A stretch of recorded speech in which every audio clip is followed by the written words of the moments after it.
Pak Amin ingin menjadikan mantunya sebagai ketua umum partai kembali. Partai Amanat Nasional dia ditendang, di Partai Umat dia dibuang. Gelandangan.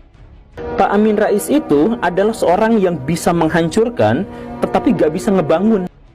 Gitu.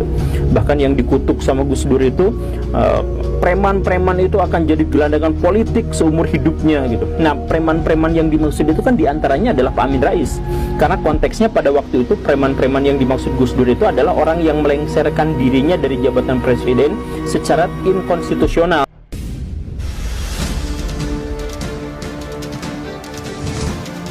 Ya, Assalamualaikum warahmatullahi wabarakatuh teman-teman. Selamat bergabung kembali. Saya harap teman-teman dalam keadaan sehat dan rezekinya selalu diberi kelancaran. Ada kabar terbaru dari Mbah Amin Rais. Sosok ini selalu paling kencang bersuara ketika membicarakan Pak Jokowi melakukan praktek politik dinasti. Namun ternyata Mbah Amin sendiri ada upaya untuk membangun politik dinasti di partainya sendiri, yaitu Partai Umat, yang kembali ingin menjadikan menantunya sebagai ketua umum Partai Umat.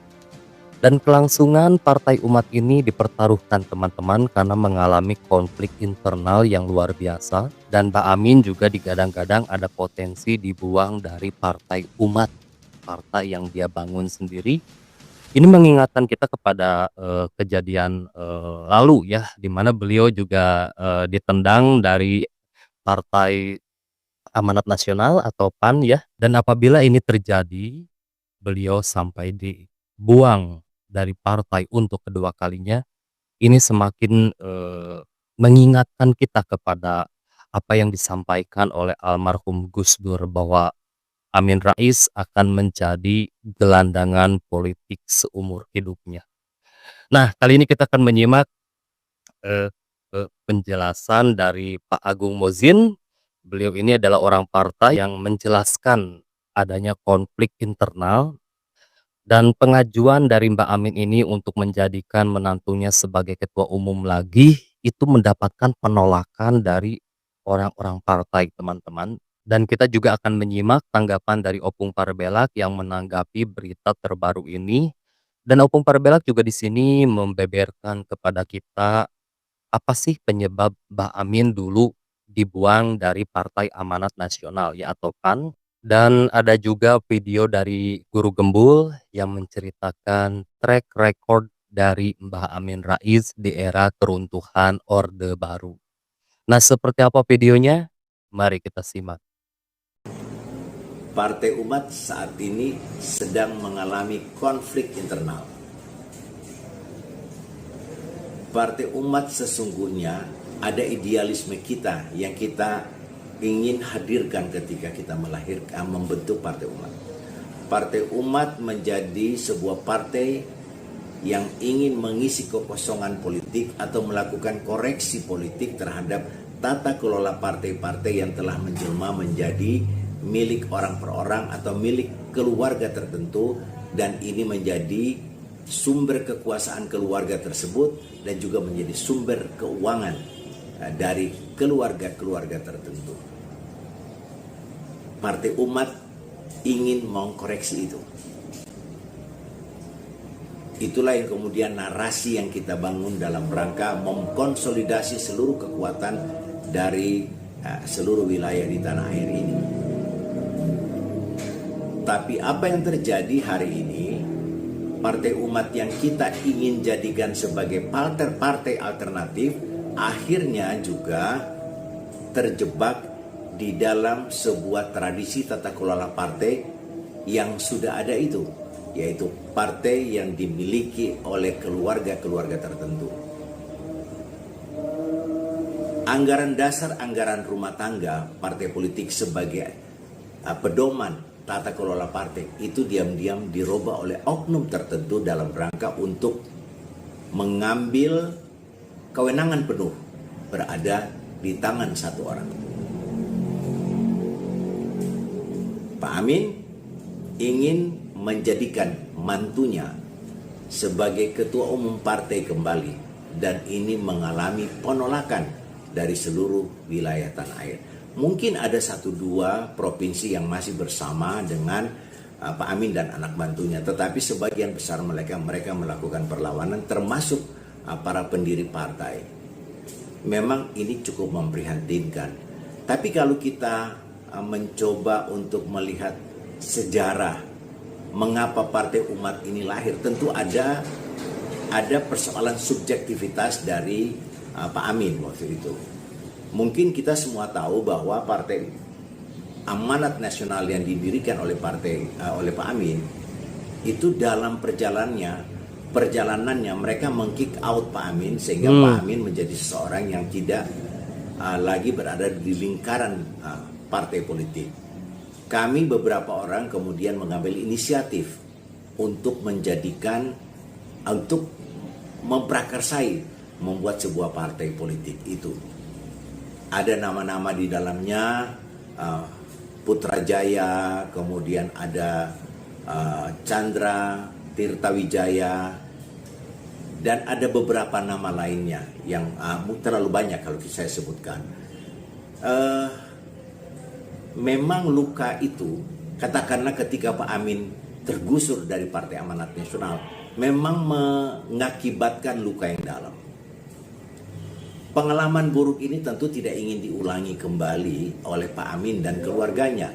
Maka oleh sebab itu, Partai Umat didesain menjadi sebuah partai yang sangat ditentukan dan sangat sentralistik, berada di bawah penguasaan Pak Amin. Kira-kira seperti itu. Nah, berjalannya waktu, teman-teman dari wilayah tentu juga ingin membesarkan partai ini. Tapi ingat, untuk membesarkan partai ini tidak cukup hanya dengan menjual nama tokoh, tetapi juga ada instrumen biaya yang harus menjadi pendorong membesarkan partai. Dan pada pemilu lalu itu tidak terrealisasi. Nah, ketika terjadi perubahan ADART secara diam-diam oleh oknum, timbullah perlawanan sebagai pintu masuk mereka menyampaikan ketidakpuasan, dan saat ini terjadilah perlawanan, mereka menolak pengangkatan anak mantunya Pak Amin Rais menjadi ketua umum dan perubahan ADART. Sekarang kita menunggu perkembangan ke depan. Apakah Partai Umat ini masih bisa diselamatkan, atau Partai Umat akan menjadi tinggal catatan sejarah yang tentunya ini menjadi keprihatinan kita bersama, khususnya buat mereka yang memberikan khususnya buat para simpatisan maupun pengurus Partai Umat di seluruh tanah air. Kita nantikan saja apa yang akan terjadi beberapa hari ke depan. Apakah Partai Umat bisa diselamatkan menjadi partai alternatif milik umat, ataukah Partai Umat hanya menjadi bagian dari sejarah yang pernah dibangun oleh keluarga Bapak Amin Rais. Salam perjuangan. Itu judulnya aja, ya. Konflik Partai Umat di ujung jurang kehancuran. Jadi ada rencana beberapa orang ini untuk membuang Amin Rais. Di Partai Amanat Nasional dia ditendang, di Partai Umat dia dibuang. Gelandangan. Aduh. Ya, jadi kawan ini ternyata ya diprakarsai oleh beberapa orang membentuk sebuah partai yang dinamakan dengan Partai Umat, dengan tujuan supaya Partai Umat, dari namanya saja kan juga bisa dapat gambaran ya, Partai Umat ya diproyeksikan supaya bisa menjadi partai bersama, bukan partai milik seseorang ataupun partai milik keluarga tertentu, kan begitu. Nah, di tengah jalan ternyata ya Amin Rais ingin mengangkat sekali lagi menantunya menjadi ketua umum. Aku kira politik dinasti cuma ada di merah. Ternyata tidak semua wilayah, ya tidak semua pengurus setuju dengan tindak tanduknya Amin Rais beserta keluarga. Dan dia mengatakan, pengurusnya ini tadi mengatakan, ya bahwasanya ada oknum-oknum yang ingin merubah ADART. Bilang aja Pak, orang-orangnya Amin Rais. Kubilanglah dulu beliau, ya kan, beliau mengatakan bahwasanya ya Partai Umat kita akan melihat apakah bisa diperbaiki atau tinggal sejarah. Kalau aku sih berharap pilihan kedua. Kayak mana coba, ya kan, model pemimpinnya aja seperti itu. Tahu ndak kalian, 6 tahun lalu, ya ini pun juga si Amin Rais ini dikeluarkan, ya, karena memiliki sifat-sifat tidak bagus. Ya, karena kawan ini si Amin Rais ya, ternyata dia itu seringkali mengeluarkan statement-statement yang betul-betul merusak nama partai. Waktu itu partai ya sedang berada di dalam lingkaran istana, pendukung Joko Widodo, kan begitu. Nah, tapi si Amin Rais ini selalu menyerang. Bayangkan, apa nggak ngamuk orang PAN? Kan begitu. Amin Rais beralasan bahwasanya kalau saya dikeluarkan oleh karena apa? Oleh karena mereka semua itu mengharapkan uang dari istana. Namanya politik selalu ingin dekat dengan kekuasaan. Untuk apa? Untuk membesarkan nama partai politik. Wajar. Yang namanya partai politik itu memang harus pragmatis. Kalau enggak ya kayak inilah Partai Umat.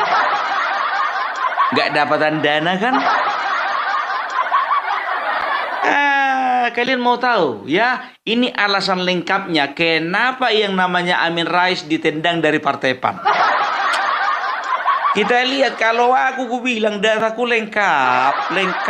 Jumlah pendiri Partai Amanat Nasional yang mendesak Ketua Dewan Kehormatan PAN Amin Rais untuk segera mundur dari jabatannya. Mereka menyatakan aspirasi itu dalam sebuah surat terbuka. Salah seorang pendiri PAN dan penggagas surat itu adalah Albert Hasibuan, mengatakan permintaan mereka meminta Amin Rais mundur karena sejumlah pernyataannya di media tidak sesuai dengan prinsip dasar partai. Pernyataannya di media. Albert juga mengatakan Amin Rais kerap membawa isu agama untuk kepentingan politik pribadinya. Kita mati ya, bahwa Pak Amin Rais itu Pendiri PAN tidak sesuai dengan apa yang ada dalam anggaran dasar PAN. Misalnya dengan kita menyatakan bahwa Pak Amin itu mempergunakan agama untuk kepentingan politiknya, ya. Dan Pak Amin Rais juga mempunyai sikap pesimistik terhadap masa depan negara ini, ya, dengan pernyataan Armageddon dan sebagainya. Sedangkan sebetulnya sebagai pendiri PAN, Pak Amin Rais itu sebetulnya harus mendorong agar PAN ini maju dan bisa mendharmabaktikan kerjanya bagi negara dan bangsa ini sesuai dengan partai PAN ini. Oleh karena itu maka kita menyayangkan sekali, dan pada hari ini pernyataan kita adalah meminta Pak Amin Rais untuk bersedia berhenti dari PAN. Dipaksa berhenti dari PAN. Capek-capek dia bikin partai itu 97. Ujung-ujungnya ditunjang, ditendang. Dengan alasan apa katanya tadi kan? Dia itu seringkali memperalah agama dan juga memiliki ya semangat pesimistik terhadap bangsa ini. Betul kali itu Pak. Sampai sekarang pun dia bikin channel memperalat agama dan juga mempergunakan ayat-ayat suci Al-Quran untuk menebarkan kebencian. Pak Amin Rais itu adalah seorang yang bisa menghancurkan tetapi gak bisa ngebangun. Jadi bisa menghancurkan Orde Baru yang bertahan lama sekali di Indonesia itu bisa, tapi pas dia ngebangun, dia gagal. Dia ngebangun koalisi dengan orang-orang besar pada waktu itu. Ternyata hanya sumur jagung sebentar sekali. Dia dengan Sri Bintang Pamungkas musuhan, kemudian dengan Gus Dur dikutuk, dengan Ibu Megawati juga dijauhin, dan akhirnya beliau tuh gagal gitu dalam upaya membangun zaman baru setelah zaman lamanya dihancurkan. Jadi ini beda sama Batosai gitu.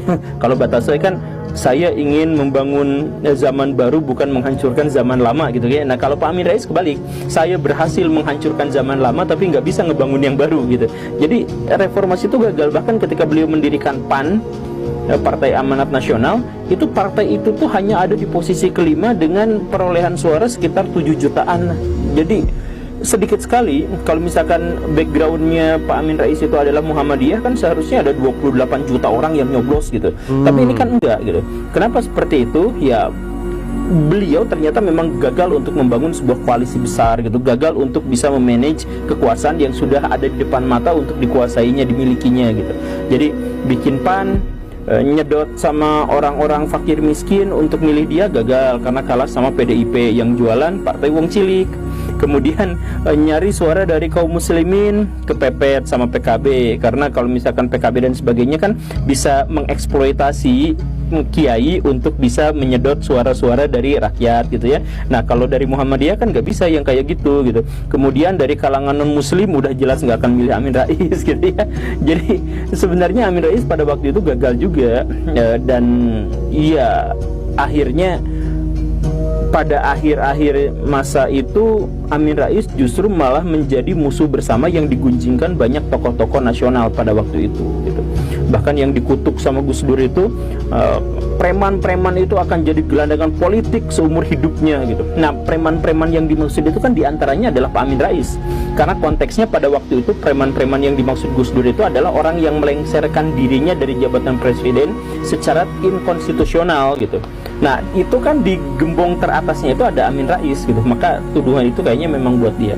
Nah jadi kita dalam hal ini mengetahui bahwa betapapun ada seorang yang sangat luar biasa berjasa buat Indonesia, di mana beliau menjadi salah satu tokoh yang mencetuskan reformasi, ya di antara semua upaya dari pihak yang lain, ternyata beliau juga punya masalah karena berhasil menghancurkan tapi gagal membangun ternyata tidak lebih baik. Dan sampai sekarang ide-ide reformasi, ide-ide tentang pembaharuan, bahwa misalkan tidak boleh ada nepotisme, tidak boleh ada korupsi, tidak boleh ada kolusi, sepertinya jauh dari harapan. Sekarang ternyata masih berlaku seperti itu. Ya tapi semoga kita kedepannya bisa menjadi lebih baik. Aduh, Mbak Amin, makanya lain kali itu kalau bernarasi di media sosial tuh jangan jumawa ya, karena Tuhan itu gak pernah tidur loh. Mbak Amin sering sekali menjelekkan Pak Jokowi, merendahkan Pak Jokowi. Ternyata Tuhan itu membalas semua perbuatan Mbak Amin dengan menguji partai yang Mbak Amin bangun sekarang ya, yaitu Partai Umat, di mana terjadi konflik internal yang menyebabkan partai ini pun dipertaruhkan keberlangsungannya. Dan Mbak Amin juga ada potensi untuk dibuang kembali ya, seperti sebelumnya di Partai Amanat Nasional. Dan ini merupakan tamparan ya buat Mbak Amin. Jadi apa yang disampaikan oleh Mbak Amin di konten-kontennya, seperti tuduhan Mbak Amin yang mengatakan bahwa Pak Jokowi melakukan praktek dinasti, Mbak Amin juga ada niatan untuk melakukan itu dengan menjadikan kembali menantu Mbak Amin sebagai ketua umum partai.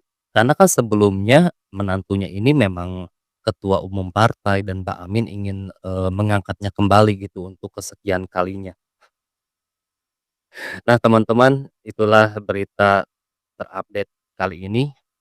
Berita yang sangat mengejutkan ya, datang dari Mbak Amin. Semoga video ini bermanfaat dan saya doakan teman-teman selalu diberi kesehatan dan rezeki selalu diberi kelancaran. Nah, mungkin sekian, sampai jumpa lagi di next video.